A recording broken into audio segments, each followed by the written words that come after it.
Pak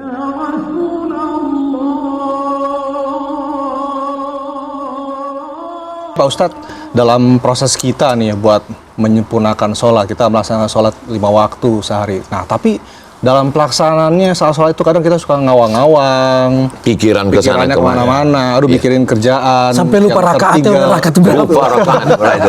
Nah, itu kan, gimana ya Pak Ustadz? Itu yang biasa tuh. Lupa rakaat sholat itu akan seperti apa? Jadi masuk ke sholat ini, lupa rakaat, Pak Ustadz. lupa rakaat. Masuk ke sholat ini, Bang Rendra, Ya. enggak langsung ujuk-ujuk main bola, nanti kram. Ada pemanasan dulu. Pemanasan sholat ini di mana? Dari mulai mendengar azan. Allahu Akbar, Allahu Akbar, Allahu Akbar, Allahu Akbar. Asyhadu an la ilaha illallah, asyhadu anna Muhammadan Rasulullah. Allahumma shalli ala sayyidina Muhammad. Makanya kata Imam As-Suyuti, orang yang tetap ngobrol ketika azan dikhawatirkan matinya su'ul khatimah.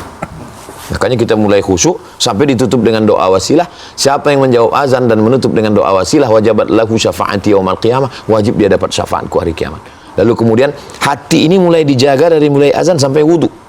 Ketika wudu kita membersihkan tangan, bersih dari dosa-dosa. Masuk air ke mulut hidung, bersih dosa mulut, ghibah, namimah.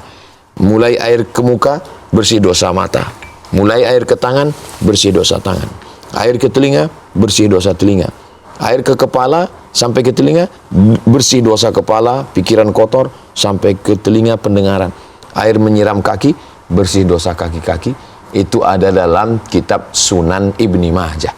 Seandainya Allah singkapkan hijab, maka engkau melihat dosamu keluar dari celah kuku-kuku. Tapi karena Allah menutupinya, supaya engkau tidak menceritakan, supaya engkau tidak sum'ah, tidak riya, kita hanya meyakininya. Setelah itu, tidak berbicara dari mulai wudhu sampai ke sholat. Dan tidak melakukan tasbik. Tasbik, menjalinkan jari jemari, membunyi-bunyi, keletak. Kalau menjalinkan jari jemari dan membunyikannya bisa mengganggu hati, apalagi sempat-sempatnya Main handphone. Jadi tolong off-kan dulu. Lalu kemudian ketika itu barulah masuk. Setelah pemanasan tadi sudah hatinya itu sudah istilahnya hudurul qalbi, hatinya sudah hadir, sudah bersama. Yang tadi hatinya ke sana kemari, dimasukkan hati itu ke dalam diri. Lalu setelah itu baru diangkat takbiratul ihram. Di dalam takbiratul ihram itu sendiri ada 5. Yang pertama, sholatnya sholat apa? Sholat maghrib.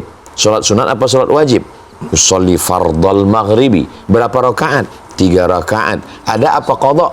Adaan. Jadi imam atau makmum? Makmuman. Kelima poin ini ada dalam takbir. Allahu Akbar. Saya bisa menahan tangan saya. Diam. Saya bisa menahan kaki saya. Diam. Saya bisa menahan mata saya. Diam. Tapi saya tidak bisa menahan pikiran saya. Saya hanya bisa mengalihkan konsentrasi. Yang sebelumnya konsentrasi kemana-mana, pada saat sholat kita mulai konsen kepada apa yang kita baca. Allahu Akbar. Kebetulan iftitah saya Allahu Akbar kabira. Ada yang Allahumma ba'id baini wa baina khatayaya. Sama-sama hadis Nabi. Allahu Akbar kabira walhamdulillahi katsira wa subhanallahi bukratan wa asila. Seperti bawa motor yang kadang-kadang kita lalai, ini mulai agak-agak ke kanan, ke kiri, agak-agak mulai mau naik ke trotoar, fokus lagi. Begitulah lebih kurang kita dalam memfokuskan pikiran ini. Wajjahtu wajhiya alladzi fatara as-samawati wal arda hanifan musliman wa ma ana minal musyrikin. Inna salati wa nusuki wa mahyaya wa mamati lillahi rabbil alamin la syarika lahu wa bidzalika umirtu wa ana minal muslimin. Makanya di antara yang mempengaruhi kekhusyuan salat adalah gerak mulut. Apakah Nabi itu kalau sholat mulutnya bergerak? Datang Khabbab sahabat Nabi, ditanya, Khabbab, ya, kamu sahabat Nabi? Iya. Pernah sholat dengan Nabi? Oh iya, saya sholat dengan Nabi. Nabi itu kalau sholat mulutnya bergerak atau tidak? Mulutnya bergerak. Dari mana kamu tahu? Bittirabi lihyatih, karena saya melihat jenggotnya bergoyang. Kenapa jenggotnya bergoyang? Karena rahangnya bergerak. Bismillahirrahmanirrahim. Kata Syekh Ali Jum'ah, khusyuknya sholat juga dipengaruhi oleh nafas. Makanya nafas diatur. Al-Fatihah itu bisa 7 nafas. Iya. Nabi membaca Al-Fatihah itu 7 nafas. Bismillahirrahmanirrahim. Hadisnya Anas bin Malik. Ar-Rahmanirrahim. Maliki yaumiddin. Iyyaka na'budu wa iyyaka nasta'in. Walaupun ada orang yang bisa Al-Fatihah satu nafas, sah juga. Lalu setelah itu ayat. Begitu kita ruku, takbir. Takbir yang dibaca dengan kuat itu menolong kekhusyuan karena telinga mendengar. Allahu Akbar. Subhana rabbiyal azim wa bihamdi. Subhana rabbiyal azim wa bihamdi. Subhana rabbiyal azim.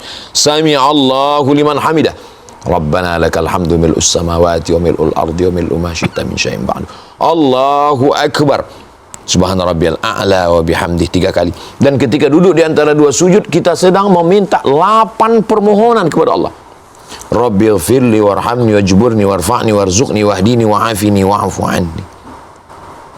Apakah Ustadz bisa konsen full sama datarnya, ibarat mikrofon merah terus? Ya, kadang-kadang merah, kadang-kadang kuning, kadang-kadang hijau, kadang-kadang naik lagi. Kita sebenarnya hanya berusaha selama sholat itu. Sampai pada akhirnya paling tidak di beberapa titik itu jangan sampai lalai sama sekali saat meminta. Di dalam Al-Fatihah itu memuji Allah, tapi di situ ada satu meminta, ihdinas siratal mustaqim.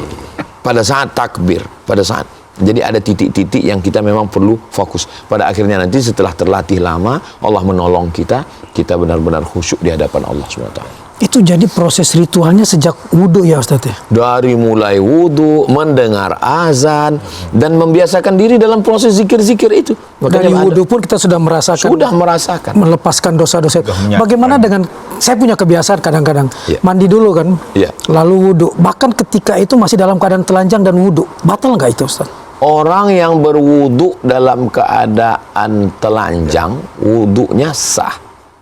Apa dalil boleh mandi, maaf, tidak menutup aurat? Dalilnya ketika Nabi Musa mandi di balik batu, tapi dengan syarat tidak ada orang lain yang melihat. Waktu itu dia di balik batu, kan orang Yahudi mengejek dia kena penyakit yang turun hernia. Iya, hernia. Nah, kata orang, Musa nggak mau mandi bareng-bareng kita gara-gara dia kena penyakit nih. Karena dia setiap mandi sendirian di balik batu. Akhirnya Allah mau menunjukkan, Allah geserkan batu itu hanya sekedar sekali untuk mengetahui bahwa dia nggak ada penyakit itu. Dan setelah itu dia merasa begitu bergeser, ternyata dia tidak penyakit, tutup. Itulah dalil bahwa orang boleh mandi tidak menutup aurat dengan syarat tidak dilihat orang lain. Dan ketika kita sedang di toilet, ada pun orang yang mandi pakai basahan, pakai kain, itu menjaga adab. Kenapa kamu pakai basahan? Aku malu dilihat malaikat, aku malu dilihat Allah. Tapi kalau ada orang, karena Nabi Musa melakukan mandi di balik, karena yang lain Yahudi itu mandi bareng-bareng dalam keadaan bugil. Dan dilanjutkan dengan wudhu, nggak apa-apa kan? Jadi ketika orang berwudhu dalam keadaan tidak menutup aurat, wudhunya tetap sah. Tetap sah. Tidak ada syarat berwudhu mesti menutup aurat.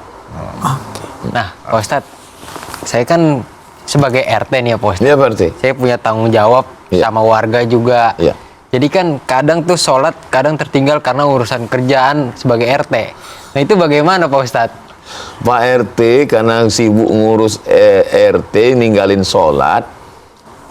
Tapi nanti ketika Pak RT ninggal, pengganti RT udah siap. Pengganti Pak RT ini udah siap ini. Jadi jangan karena pekerjaan kita tinggalkan sholat. Karena yang setia nemanin kita sholat. Inna awwala ma yuhasabu bihil abdu yaumal qiyamah. Yang pertama kali nanti dihitung pada hari kiamat, sholatuhu, sholat. Nabi ketika meninggal, pesan dia, qumu ila sholatikum yarhamkumullah. Jangan tinggalkan sholat, kata Nabi. Dan pesan kepada seorang anak umur 7 tahun, sholat. Kalau kita sholat nanti di tempat Nabi jadi imam, di mihrab Nabi di Taman Raudhah, mudah-mudahan kita sampai ke sana, amin. Di tiang sebelah kiri ada tulisan, as-sholatu imaduddin. Sholat adalah tiangnya agama. Ini kita bisa ngobrol nih karena tiangnya kokoh. Ini kalau tiangnya tumbang, roboh ini semua. Berarti sepenting apapun kerjaannya, ketika ada azan mengumandang, sholat dulu. Sholat ke masjid. Sholat. Sholat itu nomor 2 Pak Ustadz. Memang betul, karena syahadat nomor 1. Tapi dimaklumin nggak Ustadz? Lihat Jakarta yang macet, saya dapat kemacetan di antara asar dan maghrib, akhirnya sholatnya tertunda. Sholat asar, insya Allah aman ya. Aman. Yang jadi masalah nih maghrib. kira-kira maghrib berapa menit lagi? Ya 10 menit lagi. Kalau ditempuh macet tinggal sholat maghrib dulu. Apapun ring. Sholat maghrib. Setelah sholat maghrib baru. Menurut prediksi sampai ke rumah, tiba-tiba terjadi macet yang unpredictable, Ya. nggak terprediksikan. Tiba-tiba maghribnya tinggal. Maka sampai di tujuan, dia sholat maghrib 3 rakaat, sholat isya 4 rakaat, jamak takhir. Di jamak takhir. Jamak Boleh, takhir. Di jamak takhir. Tapi, ini saya berat menyampaikan ini, karena kalau ini disampaikan nanti orang dikit-dikit Melakukan jamak, semua. dikit-dikit jamak, dikit-dikit jamak. Iya. Makanya saya katakan, menurut prediksi biasanya sampai rumah ini maghrib. Tapi pada kasus ini, kasuistik sifatnya, tiba-tiba ternyata terjadi jam yang luar biasa, sehingga maka pada saat itu jamak takhir. Nah, ini terjadi juga pada bapak-bapak dokter, ibu dokter sedang operasi. Iya. Allahu Akbar, Allahu Akbar. Kata dia, mohon maaf, saya sholat dulu. Ninggal ini, Bos. Pak Ustadz, ternyata saya barusan cek jam sudah mau imsak. Bahaya, sate kita masih jangan banyak. jangan sampai kita Selesaikan, sholat. selesaikan dulu. Iya, Makan tapi dulu, kita kita harus foto habisin dulu. Iya. Ya, kita selfie dulu Ustadz. Itu selfie wajib. Wajib katanya. Ya, Ustadz. Pak RT. Pak lalu. Pak RT sebelah sini Pak RT. Nah, Bang Rendra. Pak RT sini, Kita karena geser semua. Ya, Pak RT di sini. Ayo Pak RT. Ya, Wah. Siapa? Nah, habis ini tak? rapat Bang. Nah, ini aja. 1, 2. Masya Allah. 1, 2. Mas. Nah. Soalnya dicetak sebentar pintu ya. Mari, Ustaz, kita- kita habiskan makanannya. Bismillah.